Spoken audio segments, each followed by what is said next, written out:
Hola, ¿qué tal? ¿Cómo están? Bienvenidos al Tanto, la tertulia semanal de The Objective. Les habla Álvaro Nieto en nombre de todo el equipo. No está con nosotros hoy Rocío Regidor, le hemos dado unos días de descanso, pero hoy les tenemos preparado un programa extraordinario. En primer lugar, hablaremos con Ketty Garat, sobre todo de cómo está el gobierno y de cómo están los apoyos parlamentarios del gobierno y sus relaciones, por ejemplo, con Puigdemont y con Junts. En segundo lugar, vendrá Fernando Cano a hablarnos de varios temas económicos que han sido noticia esta semana y fundamentalmente de fondos europeos, que de momento siguen siendo el gran fiasco, yo diría, de este gobierno. Fondos europeos a los que teníamos derecho, pero que no están llegando, ya saben ustedes que no se ven por ningún sitio y que no sabemos exactamente dónde están ahora mismo, porque en la economía española no. Y en tercer lugar hablaremos de México, porque seguramente ya estén ustedes al cabo de esta tensión diplomática que está habiendo entre España y México a consecuencia de que no han invitado al rey a la toma de posesión de la nueva presidenta. Hablaremos con Luis Prados de este asunto, que es gran especialista. Pero ahora, si les parece, vamos a abordar todos estos temas, pero antes una pinceladita de otro asunto que les quiero comentar.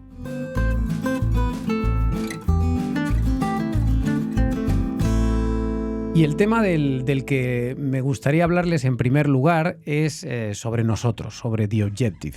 Es verdad que no es muy común que estemos aquí hablando de este periódico, pero me gustaría iniciar hoy el programa compartiendo con ustedes dos noticias que para nosotros son muy, muy bonitas y que nos han llenado de alegría estos días.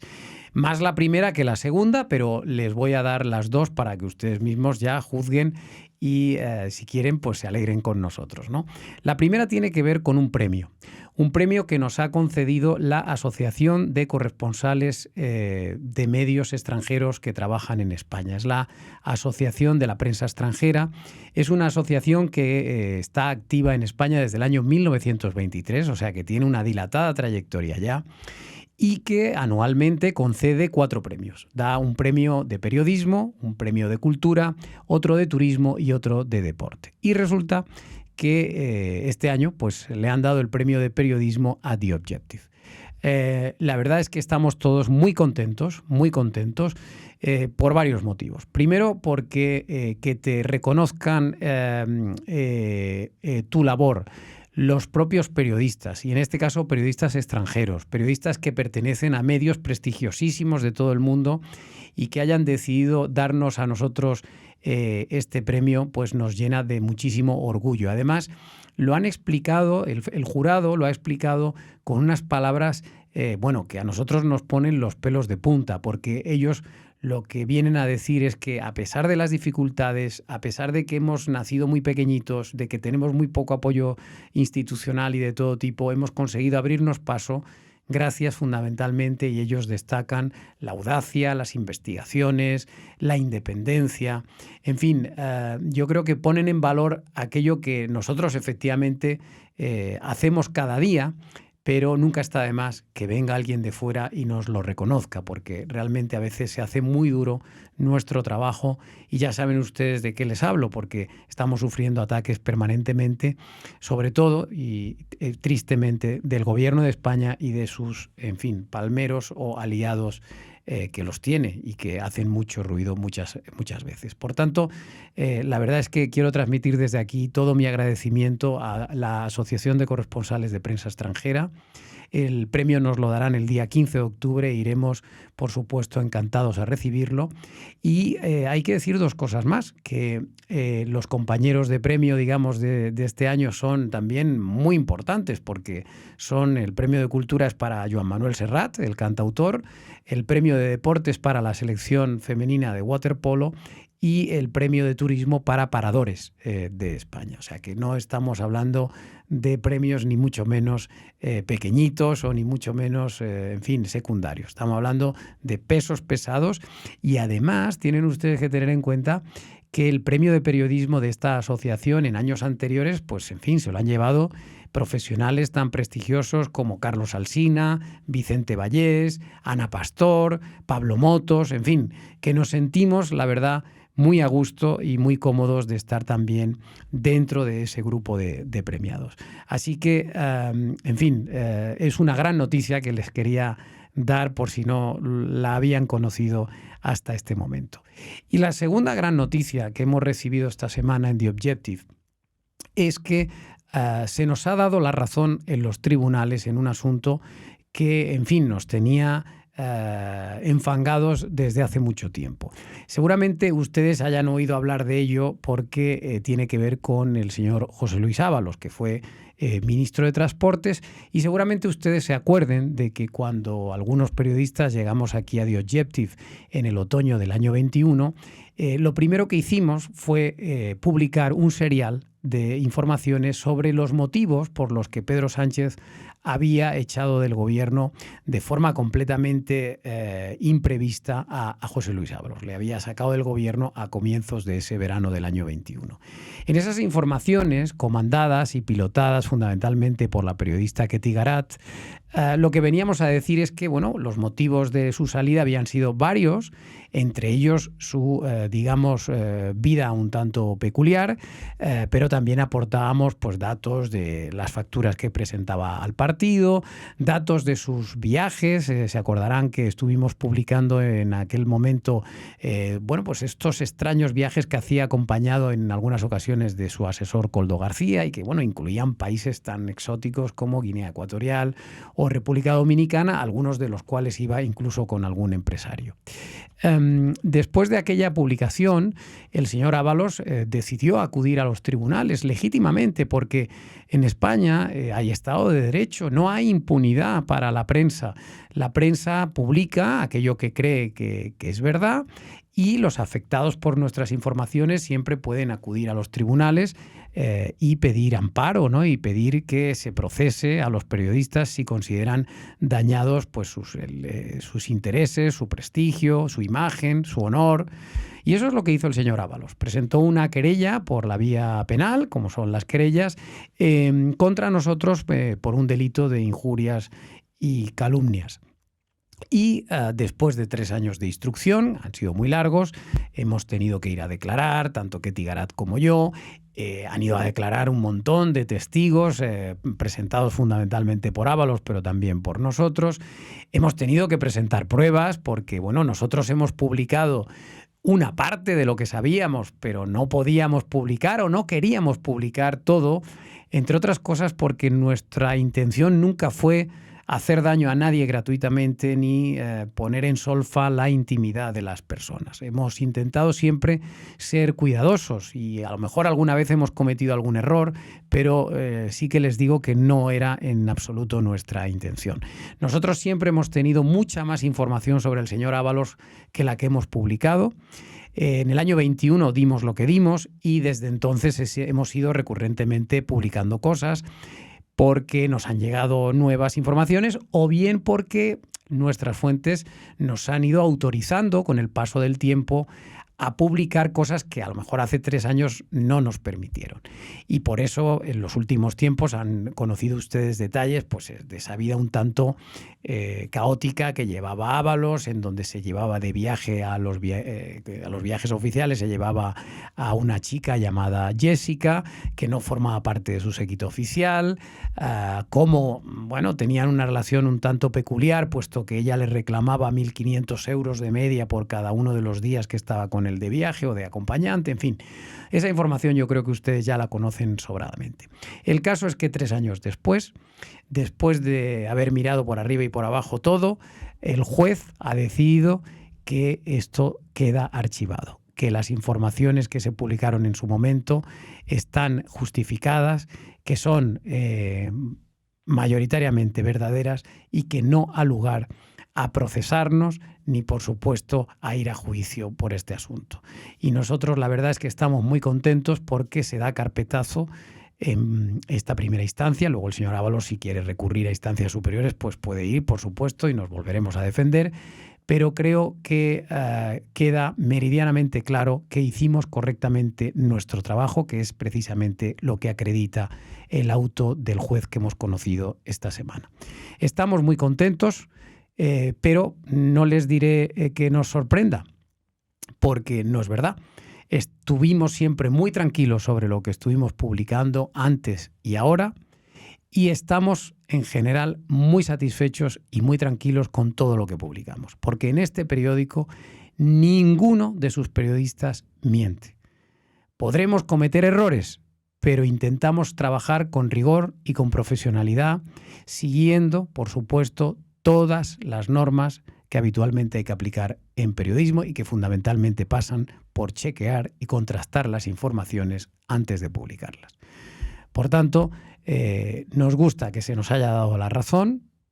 No hemos tenido ni siquiera que ir a juicio porque el juez no ha encontrado indicios de delito suficientes como para procesarnos y, por tanto, aquí paz y después gloria. Seguiremos trabajando y seguiremos peleando en los tribunales cada vez que alguien nos lleve a ellos, que lo hará, por supuesto, en el legítimo derecho que tienen, por supuesto. Porque en España, insisto, hay Estado de Derecho, y a pesar de que el gobierno pretende transmitir lo contrario y pretende hacernos creer que hay impunidad y que los periódicos y los periodistas gozamos de total impunidad para mentir y para atacar, es falso.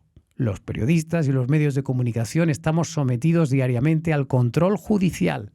Y ese es el mejor de los controles. No necesitamos ninguna comisión de expertos que se ponga a definir quiénes son los buenos periodistas y quiénes son los malos periodistas, como precisamente pretende ahora el gobierno con este último plan hacer.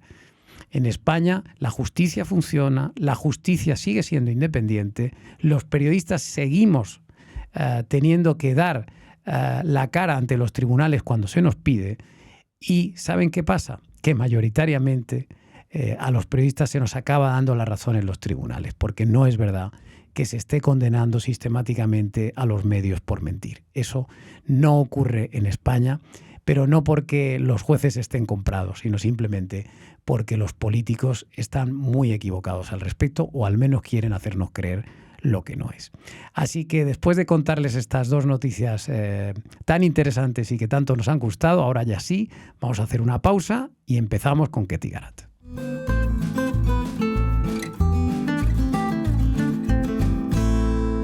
Bueno, y ahora estamos ya con Ketty Garat. Ketty, ¿cómo estás? Muy bien, Álvaro, ¿qué tal? Enhorabuena por esto que acabo de contar en el arranque del programa. Gracias. Por las dos cosas. Al final, el tiempo pone a cada uno en su lugar. Esto lo hemos dicho muchas veces y además los periodistas lo sufrimos continuamente. Tú, de hecho, continuamente, a ti continuamente te pasa que das una exclusiva y a veces se confirma el mismo día, que últimamente te ha pasado varias veces, pero hay veces que se confirma a la semana. Y entonces, claro, esa semana se hace muy dura, pero bueno, al final el tiempo acaba dándote la razón. Y 3 años ni te cuento, pero bueno, cuando nos sabemos en posesión de la verdad, sabemos, y lo dijimos desde el principio, que la verdad acaba saliendo y eso es lo que ha ocurrido, y por lo tanto, pues muy satisfechos de que se acaben conformando con puntos y comas las informaciones publicadas en The Objective. Bueno, pues vamos ahora a hablar de una de esas exclusivas tuyas, porque claro, aquí es verdad que nuestros oyentes y nuestros lectores ya lo saben de sobra, que Ketty es la que mejor información tiene del gobierno y del Partido Socialista, mal que le pese a algunos, y es verdad que te adelantas continuamente y es verdad también que luego el resto de medios vienen detrás e incluso algunos se intentan apropiar de tus noticias o hacer como que no las han leído, pero evidentemente yo creo que ya todo el mundo sabe que tú vas por delante la mayoría de las veces. Y esta semana tú has adelantado un tema gravísimo, y es que ante la dificultad que tiene el gobierno para sacar adelante sobre todo los presupuestos, y ante esta situación desesperada en la que se encuentran con el partido de Carles Puigdemont, Junts, bueno, pues tú desvelaste un día que abrimos a toda página que el gobierno aceptaba una vieja reclamación del independentismo catalán, y es desclasificar algunos documentos del Centro Nacional de Inteligencia que afectan a los atentados de las Ramblas del año 2017. En abril. Y efectivamente se ha acabado confirmando, y me gustaría que nos explicases los intríngulis de todo esto, porque es verdad que, bueno, a priori suena bastante grave el asunto, porque Bueno, hay que recordar que una parte del independentismo siempre ha fantaseado con esta teoría de la conspiración de que los atentados fueron organizados por el Estado, o al menos que contaron con la complicidad de algunos aparatos del Estado, ¿no? Ellos se agarran a que había ahí uno de los imanes que era presunto confidente de la policía o algo así. Eso. Entonces, bueno, cuéntanos un poco los intríngulis de esta noticia y luego iremos al otro paso que has contado o que vas a contar estos días, que es exactamente si peligra o no peligra la mayoría esta endeble que tiene Sánchez en el Congreso. Bueno, yo diferenciaría entre lo que es el plano político, el intríngulis realmente de la secuencia lógica de los acontecimientos y la gravedad de la información, como tú bien decías.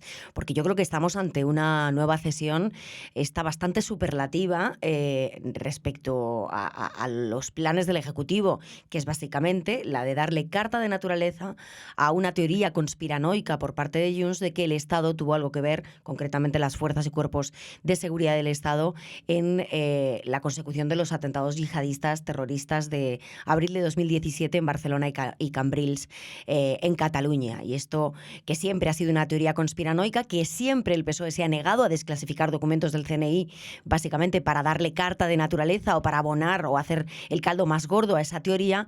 Ahora, de repente, en un momento muy complejo de la legislatura, bloqueo legislativo, necesidad de desatascar la negociación presupuestaria o la antesala de la negociación presupuestaria, que es la aprobación de la senda de estabilidad, el llamado techo de gasto, pues sacamos el comodín de la desclasificación de los documentos del CNI. Y voy a la cuestión, al intríngulis político y a la secuencia lógica la cronología de los acontecimientos. Esto sucede en una reunión en Moncloa la semana pasada, antes de la reunión entre Santos Cerdán y Carles Puigdemont, de los que también daremos buena información en The Objective, y damos buena información en The Objective. Lo que sucede básicamente es que en una reunión en Moncloa se da la orden, básicamente, de sacar ese comodín de la desclasificación de los documentos del CNI, porque no hay nada más que se pueda activar. Hay que recordar que ya se han sacado varios conejos de la chistera. Uno en esta legislatura, la ley de amnistía, el traspaso de las competencias en inmigración, el uso del catalán como lengua cooficial en Europa. Ninguna se ha materializado. De lo que se queja Puigdemont es que aquí se le dan muchas cesiones, pero ninguna se acaba perpetrando, ninguna acaba viendo la luz o llevándose a la práctica. Con lo cual, la primera y la que más le preocupa, obviamente, es la de la aplicación de su propia ley de amnistía. ¿Pero qué pasa aquí?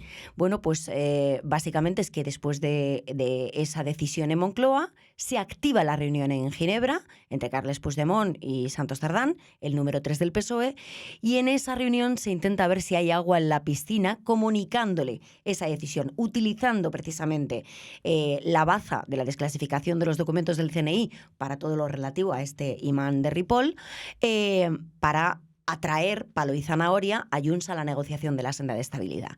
Y Junts dice, bueno, me parece bien, no digo que no, ahora quiero más. Quiero 1/3 del gasto, como contaba Laura Fábregas en The Objective esta semana, para los ayuntamientos, que son lo único que gestionan los postconvergentes en Cataluña, y quiero una negociación tema a tema, carpeta a carpeta, gota de sudor tras gota de sudor, que es lo que dijo desde el principio de la legislatura Carles Puigdemont cuando amenazó con esto de sudar sangre a Pedro Sánchez.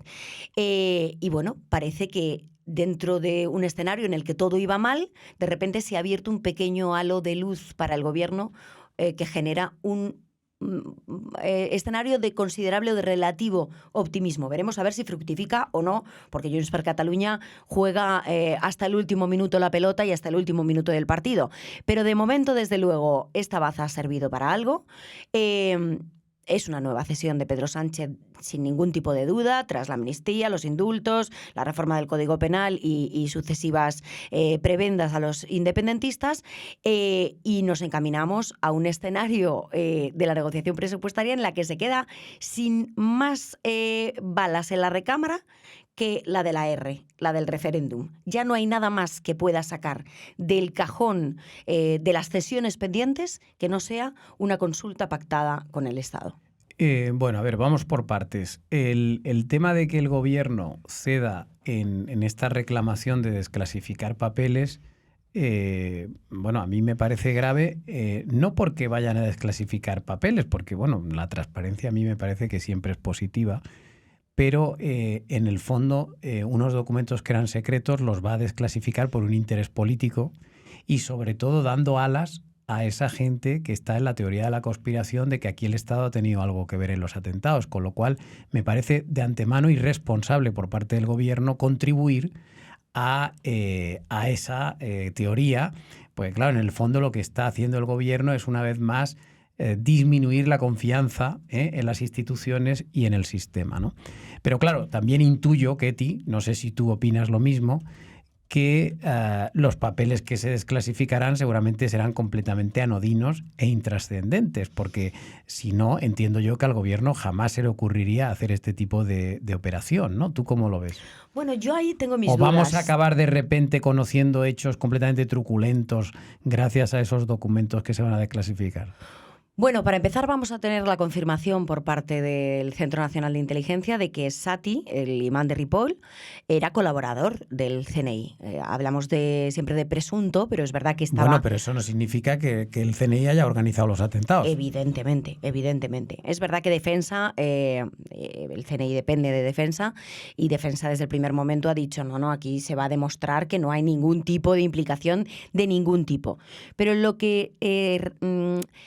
sustenta la teoría de la conspiración de Junts es que a Sati, el imán de Ripoll, se le pierde el rastro meses antes de la perpetración de ese atentado terrorista de Cambrils y de Barcelona en las Ramblas, mientras estaba cobrando todavía del CNI. Todavía era colaborador y estaba en nómina de los servicios secretos. Y lo que se preguntan es ¿por qué? Claro, ahí hay cosas que dependen de la seguridad nacional que muchas veces no se pueden contar por el motivo por el que sea, porque hay determinados confidentes que tienen determinado estatus, y yo defiendo que sea así. Creo que todo Estado de Derecho tiene derecho a tener, valga la redundancia, un cuarto oscuro que en aras de la seguridad nacional tiene determinados secretos que no se pueden contar. Como lo fue en su día en el tema de Pegasus, que se espiara a los fugados, una información que dimos en exclusiva aquí en The Objective, a los fugados de la justicia, entre ellos a Carles Puigdemont. A 7 de ellos concretamente, con autorización judicial, plenamente legal, pero de manera secreta. Y esto lo confirma una directora del CNI, que, por cierto, en un pago político a Esquerra Republicana de Cataluña, se le destituye 2 semanas antes de que comparezca en la Comisión de Secretos Oficiales a revelar precisamente estos datos, en un pago político, insisto, nada más y nada menos que descabezar a la directora del CNI, y que posteriormente el Gobierno da la orden a través del Consejo de Ministros de desclasificar estos documentos. Bueno, aquí estamos ante el mismo escándalo político, que es, oye, en un pago político no puedes desclasificar documentos básicamente porque sean la moneda de cambio para aprobar la senda de estabilidad. Punto número 1. Y punto número 2. El problema que tiene la desclasificación de documentos, yo no sé si va a ser un enjuague o no, no sé cuántos, cuáles y de qué entidad, si reservada o secreta, son los informes, los papeles de los servicios secretos. Pero sí sé que normalmente cuando se publican estas cosas, y cualquiera que sepa algo de seguridad es consciente de ello, se le dan pistas a los malos, se le dan pistas al enemigo. Y a lo mejor hay determinadas claves que aparecen en esos papeles, si se desclasifican serán públicos, es decir, no sucede como con el caso Pegasus, en esa Comisión de Secretos Oficiales en la que va la directora del CNI, les enseña los papeles a los grupos parlamentarios y estos hacen equilibrismos para contar una parte y no contar otra, porque están obligados a guardar secreto, pero no se pueden mostrar. No, aquí es que se van a desvelar y se van a publicar. Se van a desclasificar y, por lo tanto, esto creo que es peligroso. Y que encima se haga, insisto, como moneda de cambio para aprobar una senda de estabilidad es mucho más peligroso, porque estamos hablando de los secretos del Estado y de los secretos del Estado de Derecho. Hay que recordar también una información que dimos hace unos días, la publicó en The Objective Laura Fábregas, y es que los independentistas han demandado a España ante el Tribunal Europeo de Derechos Humanos, precisamente, porque quieren aclarar si el imán de Ripoll sigue vivo, porque parece ser que la Policía Nacional lo dio por muerto tras la explosión de la casa de Alcanar, donde había el grupo este que preparaba los explosivos, pero según estos que han presentado la demanda, entre otros uno de los abogados de Puigdemont, pues no está muy claro el asunto y quieren saber la verdad sobre lo sucedido. Bueno, Ketty, ¿tú crees que esto le va a valer al gobierno para sacar adelante los presupuestos o no? Porque una cosa es el techo de gasto, que es ahora lo primero que tienen que negociar, pero en realidad el techo de gasto no sirve para mucho. Es decir, luego tienes que presentar unos presupuestos y aprobarlos. Entonces, yo voy ya a lo que de verdad tiene consecuencias, ¿no? Los presupuestos. ¿Tú crees de verdad que tiene ánimo Puigdemont y Junts de aprobarle los presupuestos a Pedro Sánchez? Yo creo que es muy importante aquí ir día a día. Si tú me pides mi opinión, es que no. Yo creo que el día en que Pedro Sánchez reciba el apoyo de Puigdemont a los presupuestos, Puigdemont está muerto, pierde su fortaleza, pierde su importancia y por lo tanto creo que Puigdemont es plenamente consciente de ello y va a jugar y va a hacer sudar la camiseta al Ejecutivo en cada votación. Creo que además hay un dato relevante y es que el gobierno no cuenta con que la amnistía a Puigdemont se le conceda antes de los presupuestos. Y yo veo muy difícil que Puigdemont pueda pulsar la luz verde y dar la orden a sus 7 diputados de pulsar la luz verde si él no se ha beneficiado de la amnistía. Es decir, creo que podemos asistir a un escenario de metavolante, de una relativa ficción parlamentaria, en la cual sí se apruebe el techo de gasto, la senda de estabilidad, se empiece a trabajar en una nueva redacción de presupuestos en base precisamente a ese nuevo cuadro macro, a esa nueva previsión de gastos y de ingresos, pero que sin embargo a la hora de llegar a la aprobación de los presupuestos, que en cualquier caso hay que decirlo, se van a prorrogar porque no van a estar previstos o aprobados antes del 1 de enero y por lo tanto, bueno, antes del 1 de enero, veremos a ver si están antes del 1 de abril o del 1 de mayo, pero si evidentemente se espera, como confirmó el presidente del gobierno esta semana, a que se terminen los congresos de Junts y de Esquerra y que se vea realmente si hay agua en la piscina parlamentaria, estamos hablando de que se prorrogan los presupuestos el 1 de enero y a lo mejor la presentación de las cuentas públicas del año 2025 no se produce hasta la primavera. Yo creo que va a ser prácticamente imposible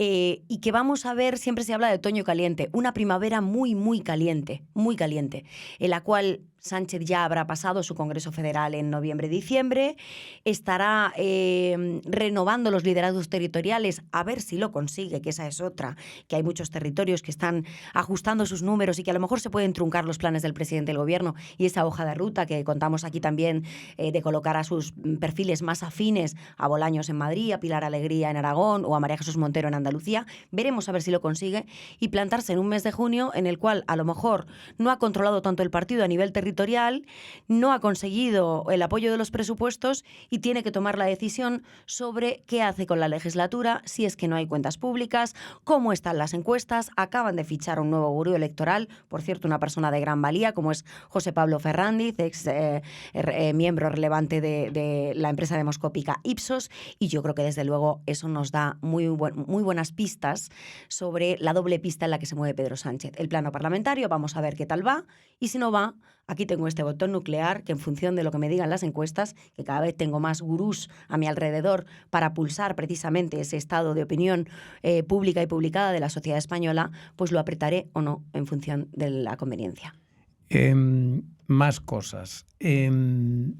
Evidentemente tú dices que no ves a Puigdemont sacando adelante los presupuestos mientras no esté amnistiado del todo, y esto yo creo que cualquiera lo puede entender, pero tú sabes que en el Partido Popular todavía hay gente que sueña o fantasea o, en fin, en sus noches locas tienen este tipo de sueños de que algún día podrá haber una moción de censura que eche a Sánchez de la Moncloa. No me anticipes mucho lo que vas a ir contando en los próximos días, pero sí que me gustaría que nos adelantases un poco de qué se habló en la reunión entre Puigdemont y Cerdán el otro día al respecto. Es decir, el PSOE puede estar tranquilo, es decir, Junts jamás va a traicionar a Sánchez con una moción de censura junto al PP, ¿o no? ¿O cómo está esa situación? Pues mira, esa situación es interesante y es importante el contexto, porque el PSOE viene desde hace 2 semanas rumiando precisamente los ecos que le llegan de los ámbitos comunitarios, concretamente de Bruselas, pero también de Estrasburgo, de reuniones reiteradas entre PP y Junts concretamente, y en algunas incluso con la adhesión del grupo Vox en el Parlamento Europeo, básicamente para la conformación de un tripartito incipiente que pueda derivar en una moción de censura instrumental para convocar elecciones y, por lo tanto, ponerle fin a esta legislatura. Este era el temor que tenía el gobierno. Claro, ponte en el contexto también de que en julio perdieron una votación muy relevante, que es la del techo de gasto, vuelven de las vacaciones parlamentarias y de las vacaciones políticas, y en el mes de septiembre se encuentran, y además con escarnio público y parlamentario, una nueva derrota y en la propia cara del presidente del gobierno, porque cambia Junts de opinión en el último minuto y pasan de la abstención al voto en contra, dejando caer al gobierno. La reunión entre Santos Cerdán y Puigdemont no se producía, la última fue de junio. Se ha publicado que si en agosto, la última reunión fue en junio, que es justo antes de que se produzcan esas 2 derrotas parlamentarias. Y por lo tanto, después de la última, el gobierno, el presidente del gobierno, activa esa reunión para saber qué pasa aquí, si estamos realmente ante una ruptura táctica o definitiva, si hay agua o no hay agua, si van a poder contar con Junts o es que Junts se ha echado definitivamente a los brazos del Partido Popular y se está conformando ese tridente o ese tripartito incipiente. Y lo que le viene a decir Puigdemont a Santos Cerdán es que no va a apoyar nunca una moción de censura con el Partido Popular, que el pacto es no echarlos. Ahora bien, que van a sudar y que les van a hacer sufrir cada votación, pagar cada votación y entregar cesiones importantes en cada votación. Y yo creo que a los hechos me remito, lo estamos viendo. Justo después de esta reunión, lo que ha pasado es que el Partido Socialista y el Gobierno ha retirado la votación del techo de gasto para no perderla y ya está negociando de manera muy intensa con Junts y ha desclasificado los documentos del CNI básicamente para lo relativo a los atentados de Cambrils y Barcelona. Bueno, pues yo creo que nos ha quedado todo claro lo que va a pasar, o por lo menos lo que está sucediendo estos días. Ketty, te agradezco mucho tu presencia hoy aquí y te esperamos las próximas semanas con más información, ¿vale? Siempre es un placer. Gracias. A ti.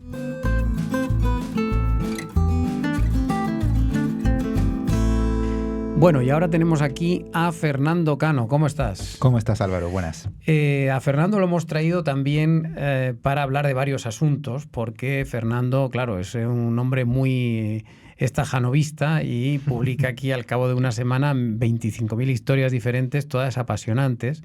Entonces hoy vamos a hablar en concreto de 3 temas. Él, ya saben ustedes que, entre otras cosas, es experto en fondos europeos, es uno de nuestros expertos en fondos. Y esta semana ha dado 2 informaciones muy interesantes, porque por un lado nos ha dicho que de todo el dinero que España tiene a su disposición de fondos europeos en el año 2024, a estas alturas del ejercicio tan solo se ha distribuido, creo recordar, el 3,5% del dinero. La última cifra es el 5% porque salió después de que lo publicamos. Sí, es la última actualización. Vale. Pero vamos a avanzar. Está en el 5, dices. Está en el 5. Ahora está en el 5. Exacto. Vale. O sea, que imagínense ustedes, o sea, el 5% de todo el dinero al que tiene derecho España en el año 24, estamos casi en octubre y todavía no se ha gastado el 95% restante. Madre mía. Bueno, lógicamente no se va a gastar. Esto ya está sucediendo así, Fernando. Incluso tú contabas en la noticia que cada vez están haciéndose las cosas mucho peores. Ahora me lo contarás. Y la segunda parte de los fondos que has publicado esta semana es que del dinero que efectivamente están en teoría entregando a la gente, ahora resulta que por el camino se pierde, creo recordar, el 20%. Exacto. Bueno, o sea, otra locura. O sea, es decir, estamos usando muy poquito de lo que nos toca y encima lo que estamos usando parece que no llega a su destinatario. A ver, cuéntanos todo esto, porque la verdad es que desde fuera es alucinante. Parece absolutamente loco. Increíble, claro. Sí, increíble. La verdad es que es verdad. Lo que hace el gobierno siempre a principio del año es consignar en los presupuestos una cantidad de dinero que se supone que es lo que se tiene que gastar durante el año en fondos europeos. El problema es que, como hemos contado en The Objective, ese dinero, solo el 5% a la ficha actualizada, dice que se ha llegado a se ha gastado, es decir, pagos realizados por el gobierno a diferentes administraciones. Esto significa que aproximadamente 34.500 millones siguen sin llegar a ningún sitio, lo cual es gravísimo. Pero es aún más grave que lo poco que se ha entregado, y aquí ya hacemos la suma de todos los años que lleva el plan desde el año 2021, solo el 80% de todo lo que ya se ha adjudicado se ha entregado o ha salido del Estado, con lo cual hay un remanente de 8.100 millones aproximadamente de dinero que, pese a estar adjudicado, es decir, que ya tiene un destinatario con nombre y apellido, no ha llegado ese dinero al beneficiario. Pero ¿y por qué no llega? Pues ellos se escudan diciendo que es la burocracia, que tiene que pasar por muchas manos, que las administraciones van llevando de un lado para otro, con lo cual al final es un proceso largo que en el gobierno aseguran que termina llegando, pero que tarda muchísimo tiempo. Para que nos hagamos una idea, el cálculo que hacen es que las propias empresas es que los fondos europeos, desde que son adjudicados hasta que llegan, rondan en torno a los 3, 4, hasta 5 meses desde que se le adjudica, con lo cual pues tenemos medio año en el que tú lo recibes y en el que lo puedes tener a tu disposición. El problema con esto es uno muy grave, y es que recordemos que los fondos europeos son fondos que se adjudican bajo el compromiso de una inversión. Es decir, yo presento un proyecto o me presento un proyecto que se esté realizando y claro, ese proyecto se tiene que realizar y yo tengo que invertir 2 de cada 3 euros de los que tienen fondos europeos. Con lo cual, si a mí no me dan el dinero del Estado, pues malamente puedo yo poner en marcha ese proyecto. Con lo cual, muchas veces se dan situaciones de tensiones de caja y de liquidez en el cual la empresa queda un poco desprotegida y sin poder tener todo el dinero con el que se ha comprometido a poner en marcha esa inversión. Bueno, y mientras el dinero muerto de risa, porque hemos publicado también esta semana, lo ha hecho Fernando Tadeo, una información también que es tremenda y que da buena muestra de lo mal que funcionan las cosas en España. Resulta que ahora mismo en las cuentas bancarias de la administración española hay 150.000 millones de euros guardaditos. Es decir, los depósitos de las administraciones se han disparado el 56% en los primeros 2 trimestres del año. Es decir, una locura. Es decir, tenemos el dinero quieto ahí parado en depósitos bancarios cuando podría estar produciendo en la calle y podrían tenerlo, lógicamente, los destinatarios de esos fondos europeos. Estos últimos días el propio ministro Cuerpo respondió a una pregunta parlamentaria en el Senado defendiéndose frente a este tipo de datos y, bueno, él no explicaba por qué iban lento, simplemente decía que el dinero se iba a entregar. Es decir, que si no se ha entregado ahora, que es lo que venimos diciendo nosotros, pues tarde o temprano terminará llegando y se reinvertirá posteriormente. ¿Cuál es el problema? Que quedan solo 2 años. Entonces, claro, si en los 3 años anteriores no ha gastado esto, pues no da mucha idea de qué pueda pasar en los próximos 2. 24 meses que, bueno, se pasan volando y sobre todo en proyectos de inversión que no son de un día para otro, proyectos de inversión que tardan meses en concretarse. O sea, porque lo que sí que está claro es que todo lo que no gastemos en estos 24 meses que queda se perderá. Se tendrá que devolver, claro. Y ese dinero pues no volverá, lamentablemente. O sea, es una ocasión perdida, vamos, Exacto. Tiene pinta que va a ser la gran oportunidad perdida de España, ¿no? Sí, lo que pasa es que ahora ya entramos a jugar con los créditos. O sea, ahí llega una primera parte de fondos que se supone que son a fondo perdido, entre comillas, porque no requieren devolución, y ahora entramos en la parte de la adenda donde ya se tienen que empezar a entregar los créditos y claro, tampoco ahora mismo hay demasiadas herramientas creadas para dar esos créditos, ni menos interés de los propias empresas o adjudicatarios finales. O sea, ese proceso, vamos, cada auditor de este programa se dará cuenta que ir a pedir un crédito a un banco es largo. Imagínese con la lentitud que van los fondos europeos lo que tardará en acceder a esos créditos si es que se interesa en ellos. Con lo cual, pues, el panorama es aún más desalentador, me atrevería a decir. Bueno, y vamos con otra noticia que has ido contando tú también estos días y es la relacionada con las inversiones fundamentalmente de Estados Unidos, ¿no? ¿Qué ha pasado con esto? Bueno, el caso es que durante los primeros 6 meses del año la inversión extranjera en España ha caído un 3,7%, es decir, ha estado un 3,7% por debajo de lo del primer semestre del año 2023. Un dato que pues está un poco en la línea de lo que hemos venido contando en los últimos meses y que refuerza la teoría de que la inversión no está siendo un vector de crecimiento de la economía española, sino que al revés, está haciéndolo el fuerte desembolso de fondos públicos. La inversión privada, tanto extranjera como nacional, pues está estancada y los datos lo demuestran. ¿Qué pasa? Pues que dentro de esa misma inversión extranjera, el gran, digamos, protagonista negativo en este caso es Estados Unidos, porque ha reducido su inversión un 61%. Eso es gordísimo porque la inversión de Estados Unidos históricamente ha sido el mayor origen del dinero que llega a España desde fuera. Las grandes empresas, los grandes fondos y los grandes productores están en Estados Unidos y todo el dinero que llega desde allí siempre ha sido el protagonismo. De hecho, el año pasado, hasta mismas fechas, un tercio de toda la inversión que había llegado a España venía de Estados Unidos. Eso se ha reducido brutalmente en estos primeros 6 meses por varios motivos, pero hay uno que sobresale en relación al resto. Y es ciertos síntomas de tensiones comerciales entre Estados Unidos y España a raíz de los, yo le llamo coqueteos, del presidente Pedro Sánchez y la economía española en general con China. Hemos venido viendo que en los últimos meses ha habido unos acercamientos muy importantes entre las relaciones comerciales de China y de España, lo que ha hecho saltar las alarmas en Washington y sobre todo en toda la parte de lo que es la representación en España, precisamente porque, claro, vivimos una guerra comercial en que Estados Unidos se enfrenta a China y en el que Estados Unidos da por descontado o intenta que Europa sea su aliado.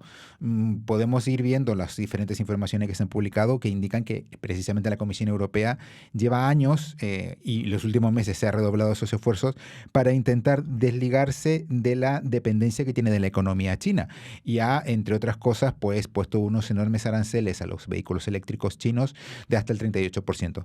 ¿Qué pasa? Pues que España está haciendo exactamente lo contrario. España ha abierto una fábrica en Barcelona aliado con el principal fabricante de coches eléctricos chino y lleva visitando de ida y vuelta inversores chinos para que lleguen a España.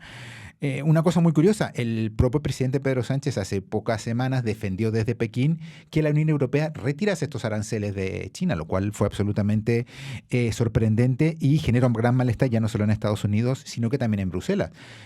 A las pocas horas de haber hecho estas declaraciones, Sánchez salió representantes de la Comisión para dejar muy claro que la política exterior europea se hace desde Europa, no se hace desde España.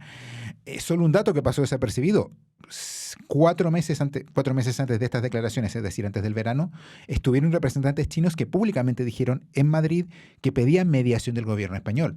No han pasado ni 4 meses y el gobierno español públicamente ha ido a defenderles, lo cual da buena cuenta de las estrechas relaciones que se están forjando en China y que ya vienen desde bastante lejos en el caso del gobierno de Pedro Sánchez.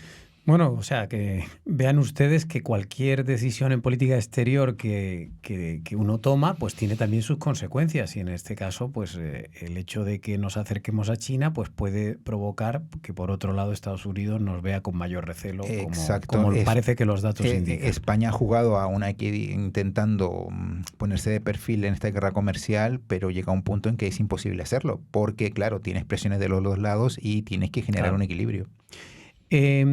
Oye, para terminar, cuéntanos la historia que has escrito este fin de semana pasado también tremenda y que se ha comentado muchísimo en Madrid, porque son esas cosas de las que tú eres especialista pero que no escribe casi nadie, que son los intríngulis de los medios de comunicación. En concreto has comentado que hay una especie de fusión o posible fusión en marcha entre dos grandes grupos editoriales que son Unidad Editorial y Vocento, para que los oyentes que no lo sepan, pues se sitúen, son los grupos que están detrás de los periódicos ABC y El Mundo. ¿Esto cómo de maduro está? Bueno, también apuntar a lo que tú comentabas, que en Bilbao, sede original del Grupo Correo, matriz fundadora del Grupo Vocento, también se comentó mucho. Y es verdad, en estos momentos, llevamos varios, digamos, yo creo que un par de meses quizás, que hay importantes empresarios que están, digamos, moviendo sus hilos para intentar conseguir la financiación que permita generar esta fusión. Pues aquí tenemos 3 protagonistas principales, que por un lado son Paramés, que es el dueño del 15% de Vocento. Hace un par de meses asumió ese porcentaje accionarial tras comprar un 5%, apartando un poco a las históricas familias que son los Ibarra y los Vergareche. Del otro lado tenemos a Jaime Castellanos y a Borja Prado. Dos ilustres visitantes de la City madrileña que, para quien no lo sepa, pues el primero es el histórico dueño del Grupo Recoletos, que en el año 2007 se vendió precisamente a Unidad Editorial y que eran originalmente dueños de Expansión y Marca. Y por otro lado, Borja Prado, que hasta hace poco era el presidente de Mediaset y que históricamente también ha estado vinculado al Grupo Unidad Editorial cuando era parte de un banco de inversión que era dueño de la matriz del Mundo. ¿Qué pasa? Pues es que estos dos empresarios llevan mucho tiempo buscando en el mercado financiación y su principal objetivo es intentar comprar una editorial para fusionarlo con Vocento, con el que ya tienen a través de Paramés el visto bueno de que se pueda producir esa operación. ¿Qué pasa? Pues como en todo esto, pues están en el proceso de intentar buscar ese dinero. Urbano Cairo, que es el dueño de una editorial a través de su matriz en Italia, pide 350 millones. Sabemos que 350 millones ahora mismo no están al alcance de todos, con lo cual, ni siquiera de estos empresarios, con lo cual en ese proceso están avanzando, según lo que nosotros sabemos, van por buen camino, pero todavía no está en ese punto en el que puedan decir, vamos a donde Cairo a decirle que tenemos este dinero. O sea que por lo que tú me estás diciendo, más que una fusión, es una compra de Unidad Editorial por parte... Para una posterior fusión, claro.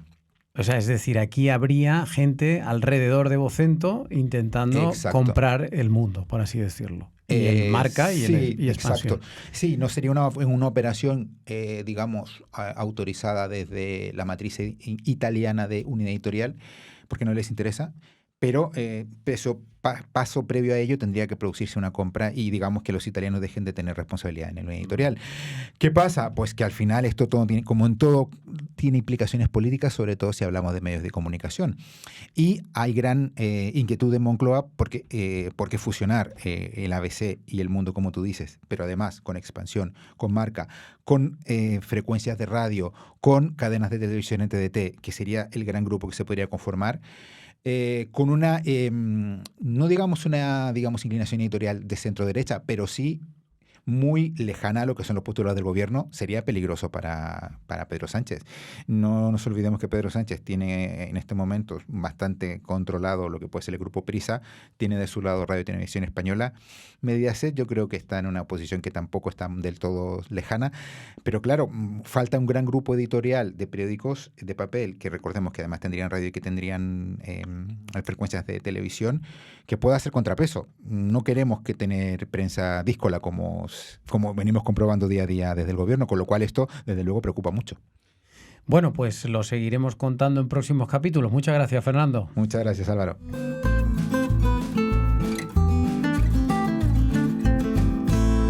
Bueno, y ahora vamos a terminar el programa hablando con Luis Prados. ¿Qué tal, Luis? ¿Cómo estás? Muy bien. A ver, pégate al micrófono. Luis es nuestro jefe de opinión y de cultura, pero... es sobre todo y fundamentalmente un gran experto en política internacional porque ha tenido grandes responsabilidades, sobre todo en el diario El País, en donde estuvo dirigiendo la edición América y en concreto llegó a estar, si no me equivoco, hasta 4 años en México. Sí, estuve 2 años de corresponsal en Ciudad de México y otros 2 años luego como director de las ediciones americanas del País. Sí. Entonces, claro, lo hemos traído aquí en su calidad de experto en México porque tenemos un lío montado monumental con México. Habíamos ya visto problemas con Marruecos, problemas con Israel, problemas con Argentina. Me estoy dejando alguna crisis. Bueno, hay una crisis también con Guinea Ecuatorial, pero claro, de repente nos estalla una crisis con México porque allí han elegido a una nueva presidenta, va a tomar posesión y, hombre, la tradición en España es que siempre enviamos al rey a las tomas de posesión en América Latina y en esta ocasión no han invitado al rey y entonces, como consecuencia de ello, el gobierno ha decidido que tampoco va a enviar a nadie a esta ceremonia.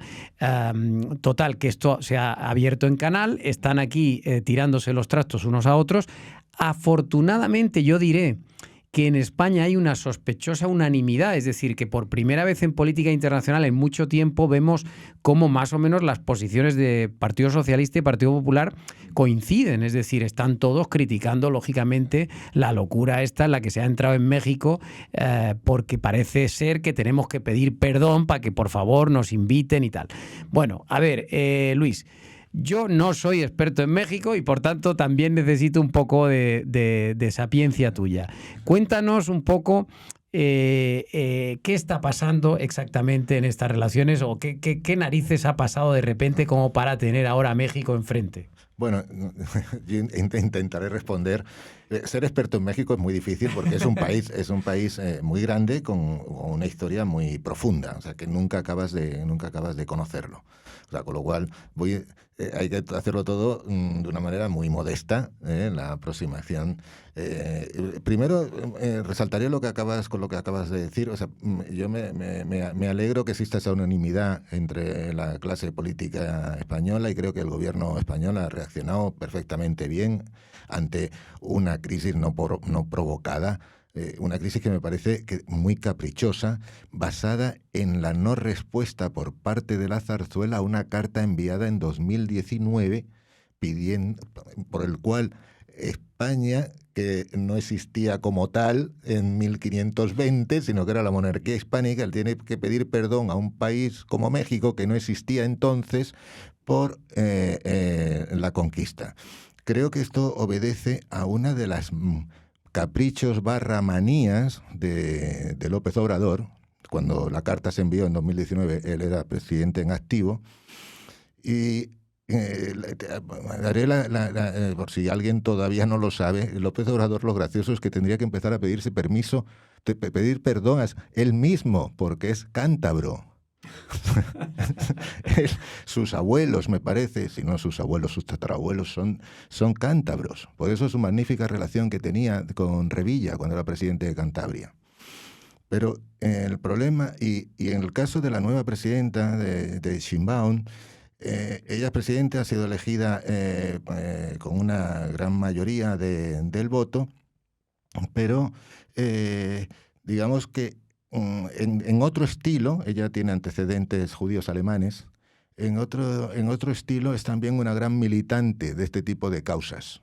O sea, no sé exactamente, están en sintonía el presidente saliente y la presidenta entrante. Están en sintonía también porque López Obrador ha revivido lo que se llama en México el dedazo, que era el sistema de cómo el PRI, el Partido Revolucionario Institucional, que gobernó México durante 70 años, el presidente elegía a su sucesor entre sus leales, y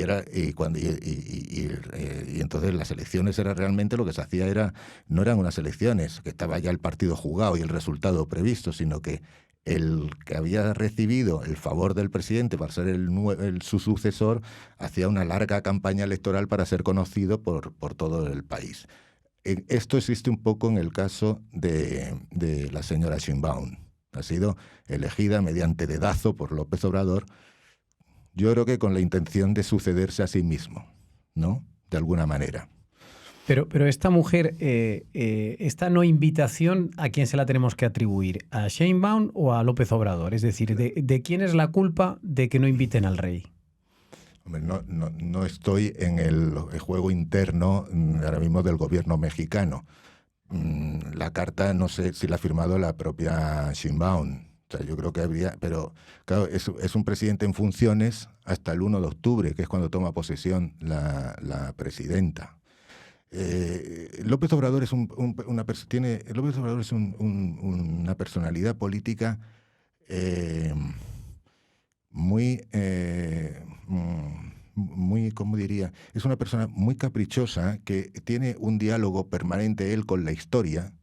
Es como le definió muy bien Enrique Krause, es el Mesías tropical. Él no necesita intermediarios para comunicarse con el pueblo y tiene una idea de la historia de México absolutamente romántica, llena de leyenda, escrita en letras de bronce, de forma que el pueblo mexicano es un pueblo bueno, que murió con la conquista y que luego renace con la independencia, luego vuelve a morir con el priismo y vuelve a renacer con él. Esto parece un cuento un tanto estrambótico, pero es que es un personaje muy, muy especial.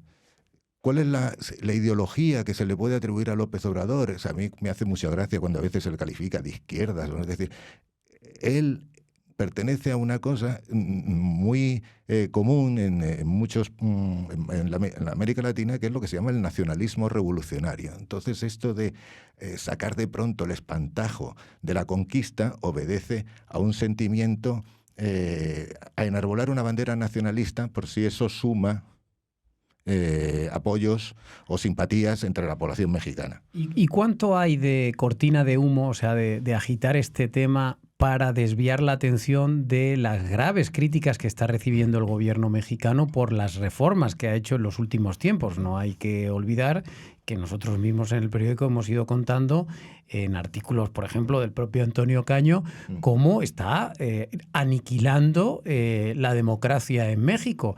¿Puede haber también aquí una maniobra de intentar desviar la atención o no? Quizás pueda haberla. Lo importante, yo creo que hay dos cosas que yo resaltaría de esta polémica, que es un poco tonta. Es artificial. Exactamente, la palabra exacta es una polémica artificial, probablemente, como tú dices, con esa intencionalidad de tapar el escándalo internacional que supone la reforma judicial.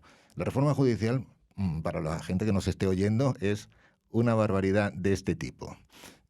Se ha aprobado con toda clase de mañas parlamentarias una reforma constitucional por la puerta de atrás, consistente en que dimiten todos los jueces de carrera del país, desde la Corte Suprema al último juez de distrito del último pueblo, de forma que a partir de ahora, en elecciones que se celebrarán este verano, del verano del 2025, los jueces serán elegidos por voto popular. 5.000 jueces van a ser elegidos por la gente, y esos candidatos que no se les pide que tengan ninguna formación en derecho van a tener 60 días para hacer campaña electoral. ¿No? Como decía Carmen Ordóñez en un artículo publicado en The Objective este sábado, claro, ¿qué más promesa puede hacer un juez que cumplir la ley? ¿No? Entonces, claro, ¿esto qué supone? Esto supone el fin del Estado de Derecho y que la democracia mexicana ahora mismo está entre interrogantes. Esto sería el sueño húmedo de Pedro Sánchez, yo creo, ¿no? O sea, esto... Es decir, no diría tanto. Esto de que de repente tengan que dimitir todos los jueces, claro, y que puedan haber de repente unos nuevos que además no has dicho que no deben tener no es necesario que background jurídico. No es necesario que tengan estudios jurídicos. Pero, o sea, que un carnicero se puede presentar. Se puede presentar a administrar justicia. A administrar justicia. Madre mía. Fíjate cómo es la cosa. Esto es una cosa importante, más allá de la relación España-México, que está muy viciada de toda la vida por toneladas de retórica y tal. Es que no van tampoco, o sea, el rey Felipe VI no va, pero no van representantes ni de Estados Unidos y Canadá. México tiene un tratado, que es el Tratado de Libre Comercio, con Estados Unidos y Canadá, y una dependencia económica de los Estados Unidos extraordinaria. O sea, ¿por qué no van Estados Unidos y Canadá? Justo por esta reforma judicial. Y sin embargo va Maduro y va Putin. Claro, pero son dos compañeros como... Los compañeros de viaje de Sheinbaum son, en fin, claro, peligrosos. Claro, porque hay otra cosa, que es que a todo cosmovisión de López Obrador y de México, es que al mismo tiempo él es muy conservador en términos morales. Él es evangélico. O sea, es un combo realmente curioso. Oye, y lo último, ¿en tus años mexicanos percibiste mucha animadversión contra lo español, contra los españoles o no? ¿Cómo está la situación en México? ¿Podríamos decir que es un país especialmente crítico con todo lo español? No, en ningún caso. Yo creo que es una sociedad dividida y te encuentras hay hispanofilia e hispanofobia. Te encuentras con las dos cosas. ¿Y en partes iguales? Yo creo que mitad. Había un programa de humor cuando yo estaba en la televisión que se llamaba La culpa la tiene Cortés.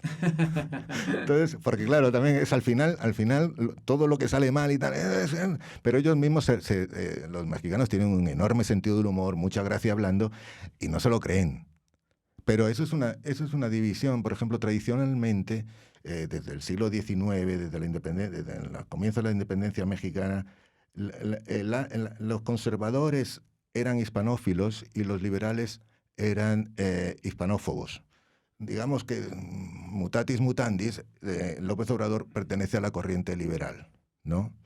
Pero yo más bien creo que hay más simpatía hacia lo español.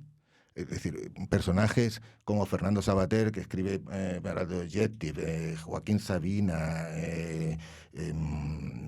Miguel Bosé, La movida madrileña, ¿no? Son cosas. Las series de televisión españolas triunfan en México. Serrat, no digamos, son ídolos. O sea que yo creo que no hay una animadversión.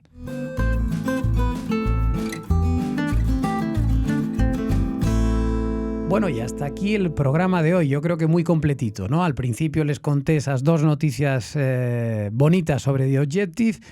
Luego tuvimos a Ketty Garat, a Fernando Cano y el colofón con Luis Prados. Espero que les haya gustado el programa de hoy y les remito a la semana próxima con una nueva edición de Al Tanto y esperemos ya que a ver si está por aquí Rocío Regidor.